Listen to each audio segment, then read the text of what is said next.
Hello, welcome back to my channel. So നമ്മൾ ഇന്ന് ഏത് ഷോപ്പിങ്ങിന് പോവാണ്? എവിടേക്കാണ് നമ്മൾ പോകുന്നത്?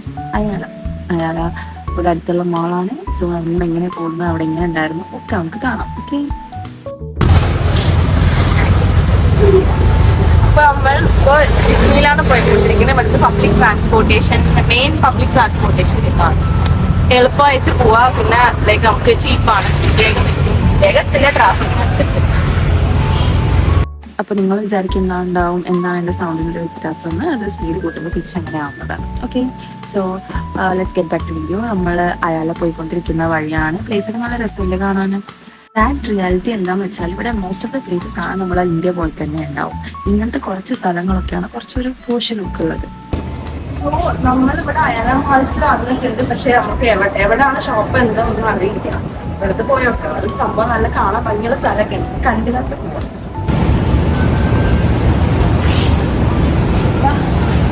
പക്ഷെ സത്യം പറയാലോ, എത്ര വട്ടം അവിടെ പോയിട്ടുണ്ടെങ്കിലും എനിക്കിപ്പോഴും അവിടുത്തെ ഏതൊക്കെ ഷോപ്പ് എവിടെയൊക്കെ ഉള്ളത്, ഏത് വഴി കൂടിയാണ് എൻട്രൻസ് ഇറങ്ങാനുള്ളത് ക്ലിയർ ആയിട്ട് അറിയില്ല. കാരണം അത്രയും വലുതാണ്. ഒറ്റയ്ക്ക് പോയിട്ട് ഞാൻ എന്തായാലും അതിനകത്ത് ലോസ് ആയി പോകും. സോ ഇത് വെറുതെ ഒന്നുമില്ല, സ്ഥലം നല്ല ഭംഗിയുണ്ട് കാണിക്കാൻ വേണ്ടിയിട്ട്. ഞാൻ പല ഭാഗത്തും നിന്ന് സംസാരിക്കുന്നത് കട്ട് ചെയ്തിട്ടുണ്ട്. കാരണം നമ്മൾ വീഡിയോ എടുത്ത് കഴിഞ്ഞ ശേഷം ചിലപ്പോൾ നോക്കുമ്പോൾ നമുക്ക് നമ്മുടെ സൗണ്ട് അല്ലെങ്കിൽ അങ്ങനെ ഇഷ്ടപ്പെടില്ല. അത് മിക്കവർക്കും ഉണ്ടാകുന്നതാണ്. നമ്മൾ വാട്സപ്പിലൊക്കെ വോയിസ് അയച്ചു കഴിഞ്ഞാൽ എനിക്ക് സെയിം പ്രശ്നമായിരുന്നു. അതുകൊണ്ടാണ് ഞാൻ വോയിസ് ഓവർ കൊടുക്കുന്നത്. ഞാൻ സംസാരിച്ചൊക്കെ വിട്ട് ഞാനിപ്പോൾ പറഞ്ഞുകൊണ്ടിരിക്കുന്നത് വെച്ചാൽ എനിക്കിവിടെ ഇസേപ്പോൾ അയാളെ ഭയങ്കര ഇഷ്ടമാണ്. കാരണം നല്ല ലുക്കുള്ള പ്ലേസാണ് അയാളെ ഞാൻ പറഞ്ഞുകൊണ്ടിരിക്കുന്നത്. ഓക്കെ, പക്ഷെ വലിയ കാര്യമില്ല. ഞാൻ അവിടുത്തെ പ്ലേസസ് ഒക്കെ ഇങ്ങനെ കാണിച്ചായിരുന്നു അയാളെ മോൾസിൽ. കാരണം ഒത്തിരി അവിടെ ഉള്ളതിൽ ഒരു നല്ല പ്ലേസ് ആണ് അല്ലേ. ഭംഗിയില്ല കാണാൻ, ഗാർഡനും ഒരു സെറ്റപ്പൊക്കെ. അങ്ങനെ നമ്മൾ മോൾസിനകത്ത് കയറി ഉള്ളിലുള്ള ഓരോ ഷോപ്പും കാര്യങ്ങളൊക്കെ നോക്കിയിരുന്നു. അപ്പോൾ നമ്മളെ ജോർജിയയുടെ ഒരു ഫോട്ടോ വെറുതെ അടപ്പിക്കുന്നുണ്ട്. പിന്നെ ഞാൻ ഇതുവരെ ഞാൻ H&M സാറെ പോയിട്ടൊന്നും ഷോപ്പ് ചെയ്തിട്ടില്ല. സോ ആദ്യമായിട്ട് പോകുന്നുണ്ട്. എനിക്ക് അവിടുത്തെ ഡ്രസ്സുകളൊന്നും വലിയ ഇഷ്ടം. ആദ്യമായിട്ട് നല്ല ഷോപ്പിംഗ് ചെയ്യാൻ വേണ്ടി പോയിട്ടില്ല, വെറുതെ കയറി കണ്ടു നോക്കുന്നുള്ളത്. എനിക്ക് അവിടുത്തെ ഡ്രസ്സുകളൊന്നും വലിയ ഇഷ്ടമായില്ല. കാരണം ഇവിടുത്തെ ആൾക്കാർ ഫാഷൻ സെൻസ് വെച്ചിട്ടാണ് ഇവർ ഈ ഡ്രസ്സസൊക്കെ കാണിക്കുന്നത്. അപ്പോൾ കുറേ കടകളുണ്ടായിരുന്നു, കുറേ ബ്രാൻഡുകളുണ്ട് അതിനകത്ത്. വെറുതെ ഇങ്ങനെ കയറി കുറേ നടന്നു. കുറേ ദൂരം നടന്ന് കാലൊക്കെ വേദനിക്കുന്നുണ്ടായിരുന്നു. നോമ്പും വെള്ളവും ഫുഡൊന്നും കഴിക്കാത്തതുകൊണ്ട് തന്നെ ഭയങ്കര ക്ഷീണമുണ്ടായിരുന്നു. പിന്നെ ഓരോ ബ്രാൻഡിലൊക്കെ കയറി നോക്കി, മാംഗോ കയറി നോക്കി. ഇത് കഴിഞ്ഞിട്ടാണ് ഞാൻ H&M പോയത്. H&M പോയപ്പോഴും എല്ലാ ഡ്രസ്സും H&M ജാറയിലൊക്കെ ഭയങ്കര കോസ്റ്റ്ലി ആണ് ഡ്രസ്സ്. പിന്നെ നമ്മുടെ ഫാഷൻ സെൻസ് അല്ല, ലൈക്ക് നമ്മുടെ നാട്ടിലെ പോലെ എത്തനിക് ക്രിയേഴ്സ് ഒന്നും ഇവിടെ കിട്ടില്ല. ഇവിടുത്തെ ആൾക്കാരുടെ വെസ്റ്റേൺ വെയറിങ് ടൈപ്പ് ഡ്രസ്സാണ് കൂടുതലുണ്ടായിരുന്നത്.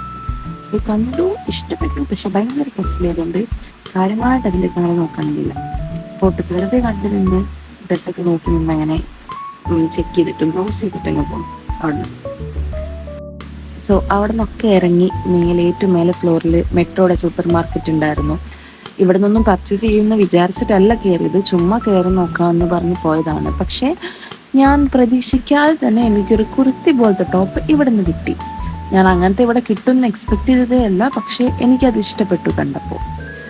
അതിന് ഞാനൊരു പാൻറ്റും എടുത്തിരുന്നു, പക്ഷേ പാൻറ്റ് വീഡിയോ എടുക്കാൻ പറ്റിയില്ല. ഞാൻ ഓൾറെഡി ഇട്ടിരുന്ന പാൻറ്റും ഷോളും ഇട്ട് നോക്കിയപ്പോൾ അത് കുഴപ്പമില്ലാത്തൊരു കളറായിട്ട് തോന്നി. അതിന് സ്യൂട്ടാവുന്ന ഒരു കളർ പാൻറ്റും എടുത്തു ഇതിന് വേണ്ടിയിട്ട്. അത് എനിക്ക് ഭയങ്കര ഹാപ്പി ആയിരുന്നു. കാരണം കുർത്തി ഒന്നും കിട്ടുമെന്ന് ഞാൻ വിചാരിച്ചില്ല, പക്ഷെ എനിക്ക് അതേപോലത്തെ ഒരെണ്ണം കിട്ടിയപ്പോൾ ഭയങ്കര ഹാപ്പി ആയി. സോ നമ്മളത് നല്ല വിലയ്ക്കും ലൈക്ക് 1000 പെസോയ്ക്ക് തന്നെ പാൻറ്റും ആ ഒരു കുർത്തി കിട്ടിയപ്പോൾ ഞാൻ ഭയങ്കര ഹാപ്പി ആയിരുന്നു. അപ്പോൾ നമ്മൾ വന്ന കാര്യം നടന്നു. നല്ലൊരു കുർത്തി അതിനൊരു പാൻറ്റും കിട്ടി, എനിക്ക് ഇഷ്ടപ്പെട്ടു. അതപ്പോൾ ഇതിന് ഞാൻ എന്തായാലും അത് ഇടുന്നതായിരിക്കും. പിന്നെ special thanks to my best friend. അവൾ എനിക്ക് ഗിഫ്റ്റ് ചെയ്തതാണ് ഈ ഡ്രസ്സ്. ഞാൻ ഇതിന് ഡ്രസ്സ് എടുക്കണം എന്നൊന്നും വിചാരിച്ചല്ല, പക്ഷെ അവളെനിക്ക് എന്നോട് എടുത്തോളാൻ പറഞ്ഞ് അവളെനിക്ക് ഗിഫ്റ്റ് തന്നതാണ് ഈ dress. So thank you Tasnia, I love you. ഇത് സ്പെഷ്യൽ മെൻഷനാണേ. ഓക്കെ, സോ നമ്മൾ ഇത് വ്ളോഗിങ് ഒക്കെ കഴിഞ്ഞ് ഷോപ്പിംഗ് ഒക്കെ കഴിഞ്ഞു. ടയേർഡായിരുന്നു, കാരണം വെള്ളവും ഇതൊന്നും കഴിക്കാത്തതുകൊണ്ട്, ഭക്ഷണമൊന്നും കഴിക്കാത്തതുകൊണ്ട്. പുറത്ത് വന്ന് പ്ലേസ് വെറുതെ കുറച്ച് നേരം നിന്നൊന്ന് കാറ്റുകൊണ്ട് ഒന്ന് ആശ്വസിക്കായിരുന്നു. ഓക്കെ, അപ്പോൾ നമ്മൾ ഷോപ്പിംഗ് കഴിഞ്ഞു ഇന്നത്തെ. കണ്ണിന് മോന്നൊക്കെ ആകെ ടയേർഡായി, വെള്ളമൊന്നും കുടിക്കാതെ ഭക്ഷണമൊന്നും കഴിക്കാതെ.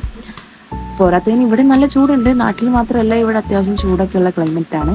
സോ അതിൻ്റെ ക്ഷീണം എൻ്റെ മുഖത്തൊക്കെ നന്നായി കാണാം.